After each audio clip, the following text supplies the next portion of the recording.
Why, hello there, internet peoples. I'm Masu Gaming, and today I'm going to start this video with a very simple question.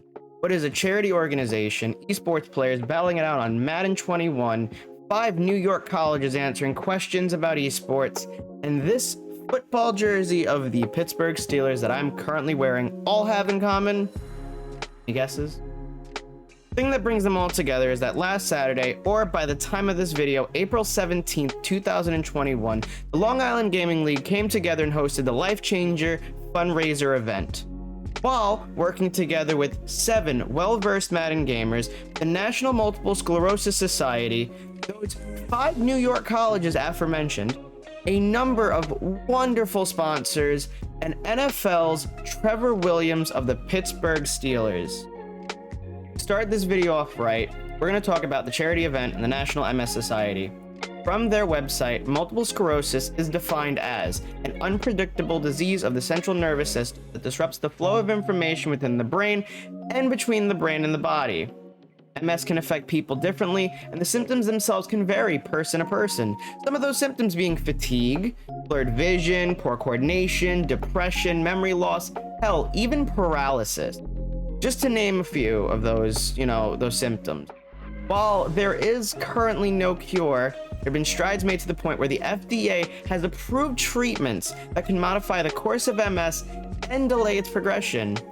It's with everyone's help, and yes, even you at home, that through charity and fundraising, one day we will break through and we will find a cure from MS. Now that you know why the charity event itself was held, let's get right into the event. I personally think a good point to start would be our wonderful hosts, DK Nice 1 and Bobby V. They both did a phenomenal job handling the QA with the colleges, as well as shoutcasting our showcase matches. Both of their links, as each one of them streams on Twitch, will be down below, so make sure to give them a follow and tune in for when they are live. They should have schedules. Check their Twitter. That should also be linked. You'll be able to get when they're live then. Now, being they ran the Q&A segment, we had 5 colleges come in and answer questions.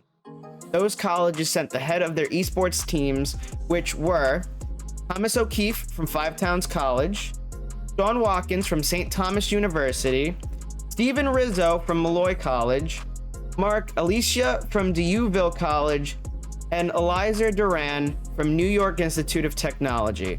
They were all asked various questions ranging from what games their college is currently involved in, to how easy or difficult it is to get on a team, to asking about opportunities in both regards to scholarships and future events. Now, we're going to show you a clip from one of those Q&As.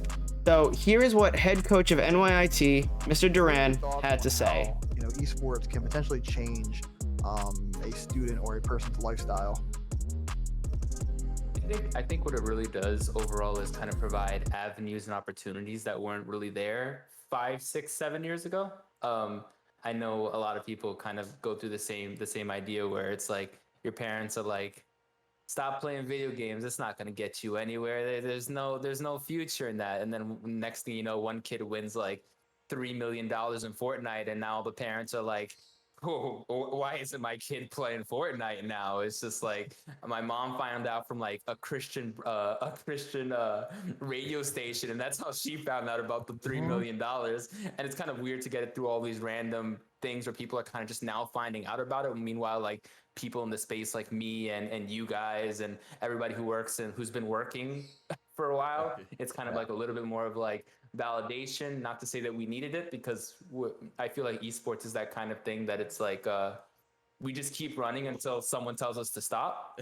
And we usually never stop. So like the grind is there from everybody who's been in the industry already, but for students, it's kind of like, it's not only kind of like a social aspect, because I know a lot of for NYT, it's like a lot of our majors don't they interact, but not a lot, because it's NY, like our art students are one side of campus, the engineers on the other side of campus, the computer science people are in like the basement of another college, of another building, and they don't really interact outside of their majors. But to have like computer science interacting with biomedical, interacting with graphic design is like a really great a great thing that we didn't really see coming. It was kind of just like, let's play games, and we always knew that video games kind of like that social aspect, but to actually see it kind of grow and flourish, where it's like, I would have never known this person existed on campus.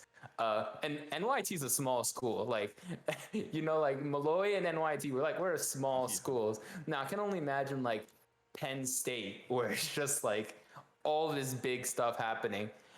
So yeah. In between each Q&A session, we had our showcase matches. The players in these matches are both well known within our and the Madden communities. While they would only play a best of one due to time constraints, their matches would definitely be something worth watching. Our first match pitted VA Dimes 540 using the Baltimore Ravens versus Mr. Football 88 with the Green Bay Packers. They would be tied at 7-7 up until the very last minute of the second half, with Mr. Football Man getting a passing touchdown from near the inside 20. He would continue this rally in the second half, ending the game with a 21-13 score. Up next would be Ant Bell Jr. with the Dallas Cowboys against Rich Blackman, bringing the San Francisco 49ers. While the match itself wasn't too back and forth, Rich Blackman didn't go down without putting up a fight, with the score going into the second half being 14-7 in favor of Ant Bell Jr. The two would go back-to-back scoring from that point on, going from 14-7 to 17-14 to Ant Bell scoring the last touchdown within the 2-minute warning in the fourth quarter, the ending score being 24-14.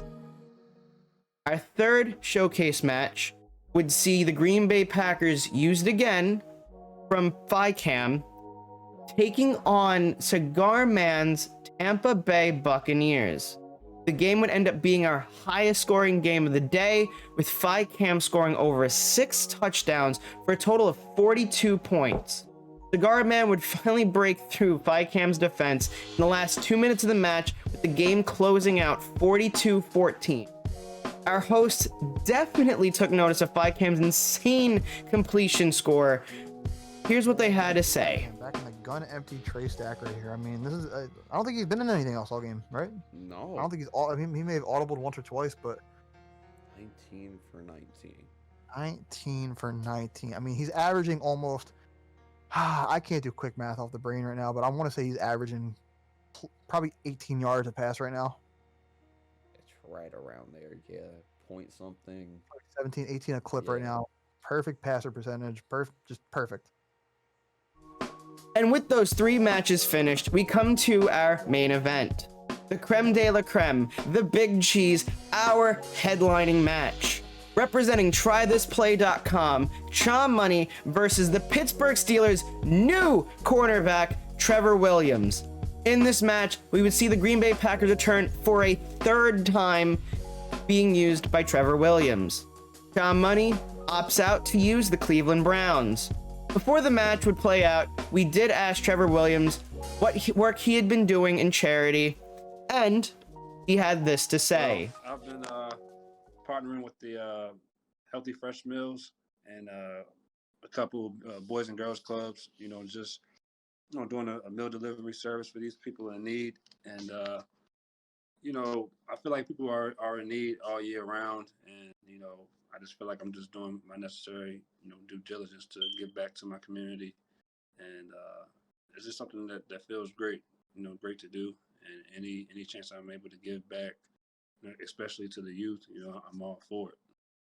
I remember being a kid myself and seeing the Ravens players come to Baltimore and, give us some type of inspiration. And I always want to provide that same type of energy, to the next generation. So I got my Trevor Williams Foundation, and we got it up and running, and it's been pretty successful so far. So This match would remain considerably close in scoring, Trevor only getting a second touchdown in the fourth quarter with a minute left in the game.